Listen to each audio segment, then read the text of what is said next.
Welcome back to Chop for Time. It's been a few weeks since we've been here, but we're diving back in. I'm joining Pastor Ben here in just a minute, and we're going to be talking about Sunday's message about the breastplate of righteousness.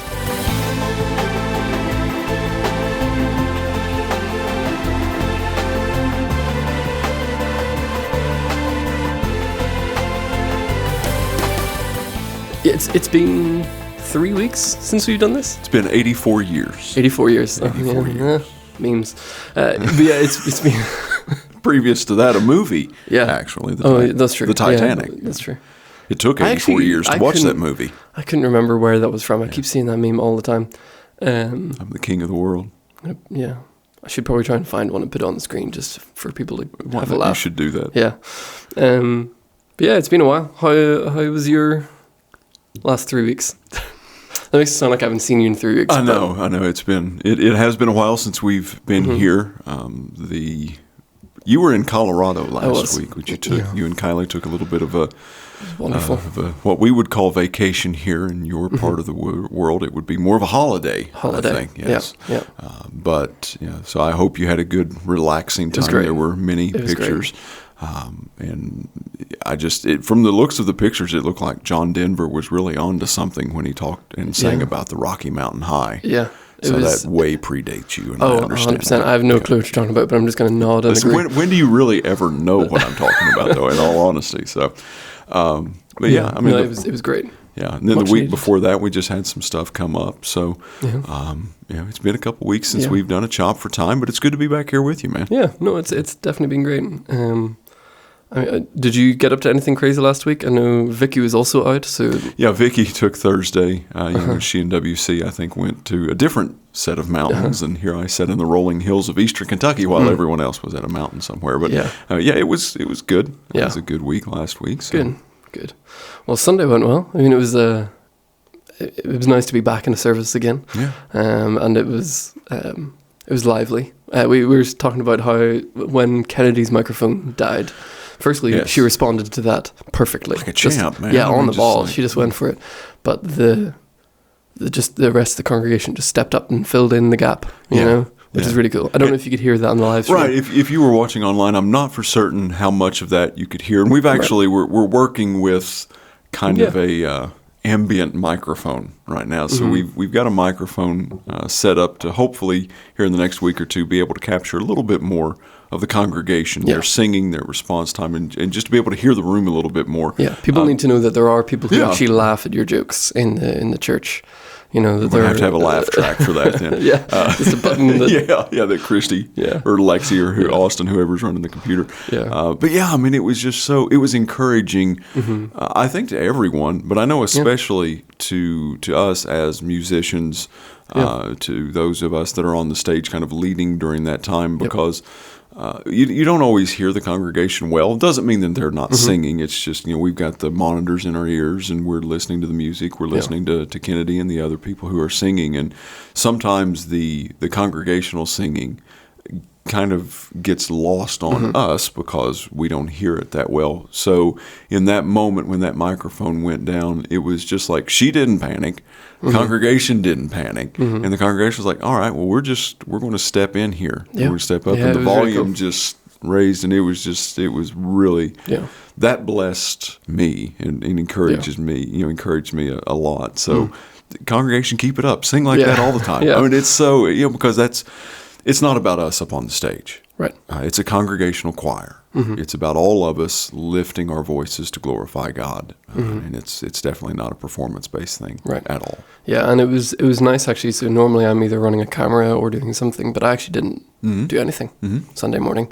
I was going to do the switcher, but then somebody else wanted to hop in and do it, so I just sat and I was able to pay attention the entire service and not have to worry about keeping a camera perfectly on track the entire time.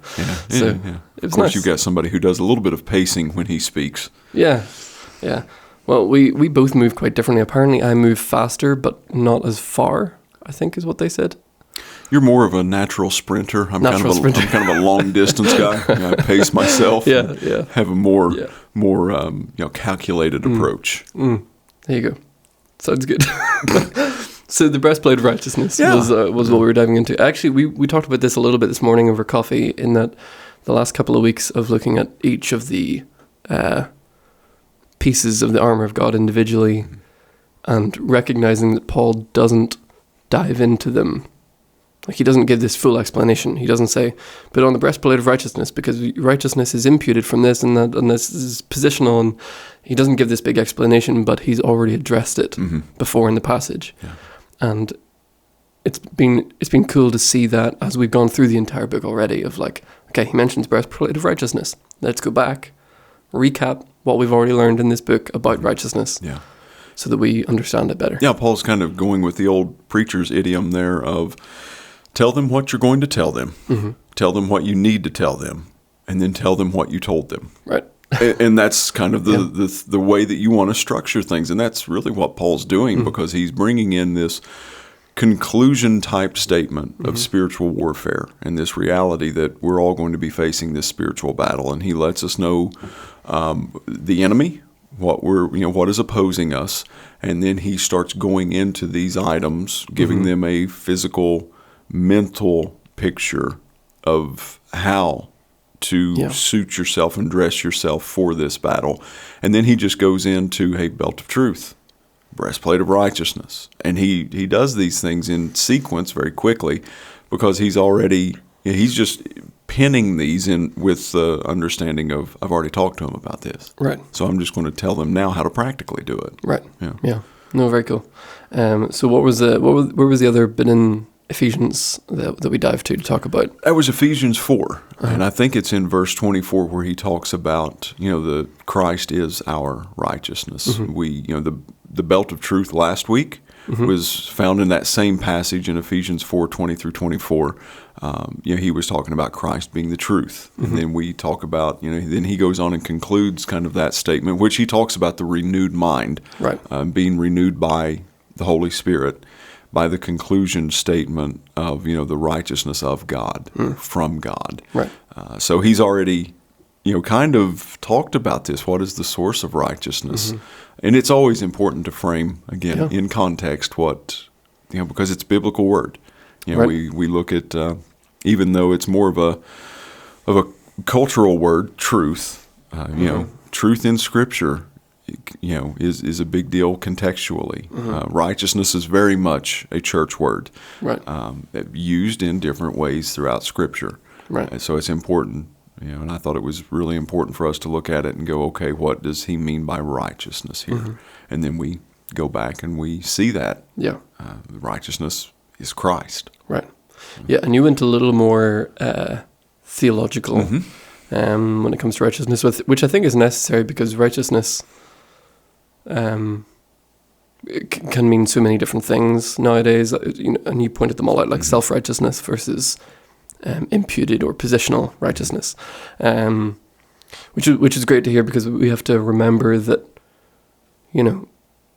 our salvation is a gift, not by works, not so that we can boast. It's nothing to do with our own righteousness, but it's the fact that Christ died and gave us his righteousness. Well, we looked, not this past Sunday, but the one previous, at Titus 3:5, talking about that it's by his mercy that we're made right through his righteousness, not ours, nothing of our works. We looked this week at Paul's writings in Philippians, where he said, I counted all as rubbish for the righteousness. Also, I noticed that you said rubbish. No, I said rubbish. Well, you also said... I said rubbage. You did say rubbage at one point, but which was actually correct. Did you see that on the Facebook group? We had someone who was watching online. Shout out, Lisa Baldwin. Thank you.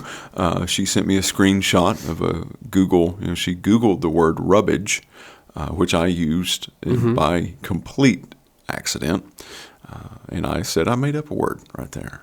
But turns out I didn't. Oh, so even when I think I'm wrong, I'm right, Thomas. It's an amazing life that I but no. But yeah, it was funny, because obviously you have the English Standard Version Bible translation, and you just said rubbish, and I haven't heard the word rubbish used instead of the word trash in a long time. And I was like, oh, I know that one, my people. That's the way we speak. I'm home. What's going on? I turned to Lexi and was like, we don't say rubbish here, do we? It's just double checking, right, it's not a common phrase. Right. Trash. How was that again? Well, we heard it already. They can rewind it and listen to it again. Trash. Okay.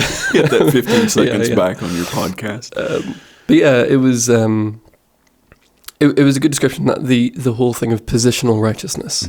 And you got into a little bit of this. You had a phrase that I appreciated, that you can't put on righteousness without having Christ's righteousness within you already. Right. It's this active, practical thing that comes after. Yeah, because I think that he's very much talking about practical righteousness here in this, when he's talking about put on the breastplate of righteousness. I believe it's very much practical, which means holy living, right living by the commands of God, living in a way such as to bring glory to him, right living. But we can't have godly practical righteousness without godly positional or imputed righteousness. Right. It's impossible, like I said, to put on righteousness of God without having righteousness from a positional imputed standpoint living in you. Yeah. Because without me, you can do nothing. Right. Because if we don't have God's righteousness from a positional imputed standpoint, then the only righteousness that we're going to be capable of putting on is going to be self-righteousness. Whatever's inside of you is what you're going to be capable of putting on. Right. And if we don't have God's righteousness in, then we can't put it on. Right. But if we are filled with our self-righteousness, that's what we're going to try and cover ourselves with. Yes. And it's just not going to... Doesn't work out well in the end. Thing. Yeah. There was one other thing I had in my notes, and you had a quote from John Bunyan. Bunyan. Yes. Author of The Pilgrim's Progress, if you've not read that. It's an interesting I've heard of that. I haven't actually read that, but I couldn't tell. From up in the balcony, I just saw a B, and I was like, don't know what that says. You wouldn't happen to have the quote on hand, do you? Because I did not. I only wrote down that I liked the quote. Yeah, I do not. Okay. I do not have it. Well, we'll put it on the screen. Yes. But it was a great quote. Yeah. And it basically was just him wrestling, or if I'm going to Eastern Kentucky, wrestling with this righteousness concept of putting on this breastplate. And he, from the indications that I could get, what I read, he struggled a really long time with this, and quite passionately. And the quote was basically him he said, that I looked up, in my spirit, and I saw Jesus at the right hand of the Father, and he said, there is my righteousness. He said, so it was this recognition that he couldn't, no matter where he was, if God were to look at him and go, where is your righteousness, he would be able to point back to Christ. Right. So it wasn't like he was detaching himself, but he had a peace at that moment, knowing that even when he wasn't in places he needed to be, or even should be, that as a believer, as a Christ follower, that his righteousness didn't change. His position, and his situations may have changed and may need to be corrected, but he started viewing his temptations differently. He started viewing his life situations differently. He started viewing all of these tests and trials differently once he had this revelation of that is where my righteousness is. Very cool. So yeah, it was a powerful quote. It really was. Yeah, it is funny how recognizing that Christ is the main character changes your perspective on things. Yeah. And that was the thing. I mean, when we were in Colorado, we were staying with my family, who aren't believers. They're more into just spiritualism in general. And that was just one of those things that I was noticing, was just the difference of perspective from my perspective of God is the main character, and he's the one who dictates. Dictates probably is a bad word. Like, it sounds negative, but it's it's accurate. If it's a good leader, it's a great thing, which I believe he is. That he's the one who authors right and wrong, good and evil, whereas their perspective was much more on us. Right. From a more self-righteous sounds so negative, but it just puts the onus on us, which sounds terrifying to me. And to be that would be a hard way to live. I mess things up frequently. Yeah, exactly. But yeah, sometimes it just puts into perspective how our perspective can make such a big impact on the way that we live, on what we view as right and wrong, and all those kinds of things, But no, it was really good. What did you have to chop much? I mean, obviously you focused on one small phrase, just righteousness in general. I mean, really, the chopping came from the theological standpoints of how deeply that I wanted to dive into what is imputed righteousness, because that you can get very deep, very theological really quickly, right there. But understanding that we need a functional understanding of theological righteousness. Right. We don't need a big deep dive into it, and that's I kind of addressed that on Sunday a little bit too. It's like we don't need to be intimidated or cringe every time we hear this word theology. I mean, I understand a lot of us have bad taste in our mouth, maybe from conversations past or bad experiences in the past, but our theology is basically just what we believe about God, and that's going to determine our eternity. What we believe about God and how we live our lives in accordance to that theology is how we're going to spend eternity. And I can't establish that for you. Your parents can't establish that for your grandparents. It's your theology. And understanding the difference between a positional righteousness of our standing with Christ and kind of the sanctification process of that practical nature of putting that on and changing and moving more away from a sinful nature and and that's what Paul takes chapters 4 and 5 especially, and he gives great examples of that. That's why when we moved into the practical portion of it, I gave just some overarching just how do we do that? How do we put on the breastplate of righteousness? And I didn't get super detailed with obeying commands, reading your Bible, praying, not sinning, just because and we've addressed that a lot in chapters 4 and 5. Hey, you once were this. Don't do that anymore. Right. Instead, do this. You once had this nature. That's not your nature anymore. So don't do that anymore. So he spent a couple chapters talking about this practical righteousness. Right. So go back and read chapters 4 and 5, and even sections of 3 give you these really good practical application steps of you were doing this, you once were this, now you're this. That means you don't do that anymore. Right. And it's a really good practical look at it. Yeah. But so back home, there's maybe, I don't know if it's still going on, but I know when I was in college, there was a big debate around righteousness and whether righteousness is imputed, credited, or all these different phrases about. And I think it primarily came from a Catholic and Protestant type of approach to different things. But I always find the verse, I think it's in Hebrews, I know it was one of Paul's letters where he talks about how with Abraham, his faith was credited to him as righteousness. Did Paul write Hebrews? Whoever wrote Hebrews. I always forget Hebrews. That it is Hebrews. I always think that Paul writes Hebrews, but we don't know who wrote Hebrews. Who knows? But this idea that it was credited to him as righteousness, that it was a gift, something that was given, as opposed to something that was earned, or something that was his own to begin with, And the word righteousness is kind of confusing in the Bible because there are, it does talk about our own acts of righteousness. And sometimes it talks about that in a good way, but it's always like a spirit-led thing. Do you know what I mean? So it can be a bit of a minefield, but from my understanding is that it always comes from a position of Jesus. Yeah. Right? Either it's Christ's righteousness and what he did on earth that saves us and that we get to have within us, or it's amazing things that God does that we just have the joy of being along for the ride of being kind a part of the conduit for it. And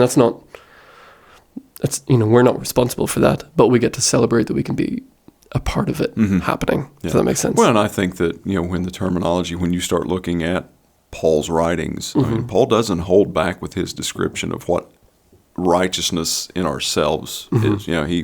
Rubbish, garbage, trash, throw it out, get rid of it, dispose of it, burn it, don't have anything to do with it anymore.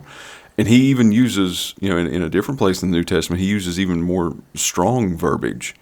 Whenever he's talking about, oh, wretched man am I, when he was talking about in Romans 7, when he was talking about the things that I want to do, I don't do. The things I don't want to do is what I find myself doing, and there's this constant inner battle, and he just comes to this conclusion of, oh, wretched man am I. Right. And then in the New Testament, we also see that righteousness, your righteousness is as filthy rags. And we won't get into the real description of that because it's not pleasant and suitable for this, in my opinion. But I mean, it's graphic. And it's horrible. It is just absolutely there's. Yeah, Paul doesn't look on it favorably. He does not. He does not. But yeah, no. Righteousness is I think the easiest way to look at it is always just to know that it's God's. Even when it's righteous acts that we get to perform. Yeah. Participate in. It's always from Christ and the Spirit's leading, and the glory always be to Him.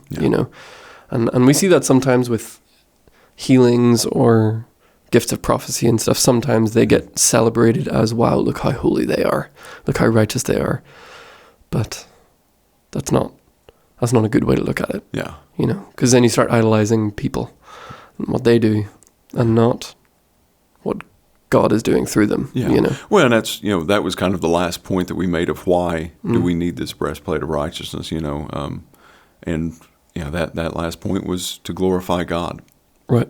And this isn't a statement, what we've been talking about here with righteousness, it's not a statement towards our theological stance on total depravity, anything of that nature. But at the end of the day, it's about bringing glory to God. Yeah. And if we are somehow, some way trying to direct any type of praise or glory onto ourselves, then that's taking glory off of God. Yeah. Say glory away from God. We're not that powerful, but it's taking the attention and the focus off of Him, and that's when idols, the whole idol conversation has to come in, and it's it's as confusing as it can be. It's also that clear as well. Yeah, and again, it's not like people can't do good things. There's a lot of good people out there that do fantastic things. I think the difference that I always like to point out between what I'll call worldly goodness, which is, donating to charity. Philanthropy type stuff. Sure, yeah, like generosity, all those kinds of things, anybody can do.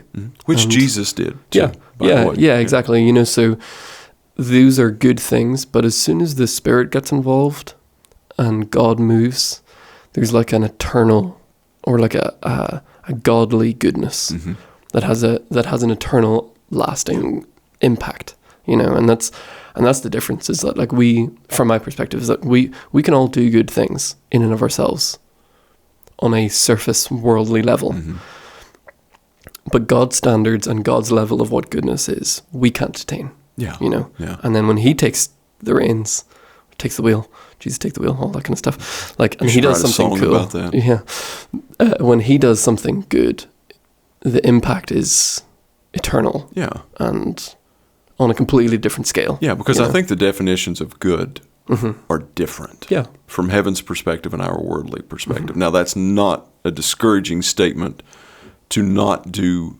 good worldly things, because again, Jesus did those. Yeah. Paul did those. The early church that's what they did. Yeah. So those are vitally important. But I think you're spot on with that. Our worldly good, it makes a temporary difference, a positive one, a great one, an encouraging one, a K-love one that we need to make sure that we're doing. But we have to understand also that there are those things. Those should lead to eternally impacting and encounters with a source of good and righteousness that we don't have. That's not going to come from us naturally. Very cool. So what's the next one? We are going to the shoes of the gospel of peace. The shoes of the gospel of peace. Yes, I believe that's how it's stated here. He's not going to edit this Shoes out. just sounds so boring. Like, I feel like it needs to be boots or some sort of Sandals, like greaves or like whatever, some sort of like epic. Yeah. Verse 15, and as shoes for your feet, having put on the readiness given by the gospel of peace. The readiness given by the gospel. Readiness given by the gospel of peace. Is that what it says? Very cool. I like it. So that's where we're going. So the gospel of peace. Very cool. Well, we'll be diving back into that next week. Yep. Do you have any other things you want to add for this week? Not a word. Good. Not a word. Cool. Well, we are below time this week, which is impressive. We almost every time this camera runs out. So if we get to end on this camera, that means that we've done well. You're giving the insider giving all the secrets away. Yeah. First the coffee or water. The water. And now the camera stuff. Well, we're not. Yeah, I had nothing to say. I tried to come up with something. Here but I said came. that there was not any other words, and now you have me saying a lot of other words. Rubbage.